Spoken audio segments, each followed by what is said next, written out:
मरीद के राना टाउन के नजदीक डकैती की वारदात। मरीदके में चोर रेवेन्यू रिकॉर्ड के बाहर से कार चोरी करके ले जा रहा था। पीछे से शहरी राना मुजफ्फर ने अपनी दूसरी कार से पीछा किया और अपनी कार की चोर की गई कार को टक्कर मार दी। शोर मचाने पर आवाम ने कार चोर को पकड़कर इसकी दुर्गत बना डाली और फिरोजवाला पुलिस के हवाले कर दिया।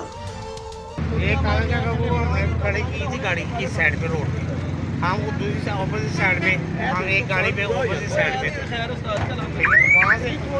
वहाँ से ये गाड़ी लेकर इस साइड में भाग गया। हमने यू टर्न लेकर ऊपर से आए, हमने देखा गाड़ी हमारे मौके पे नहीं है। हमने इसके पीछे भागेंगे, इस साइड भी गया होगा, ठीक है। उससे फिर बस ये इधर से यू टर्न लेकर दोबारा वापस मोटरवे पे चढ़ने लगा। हमने आगे से इशारा किया कि रुको, ये रुको।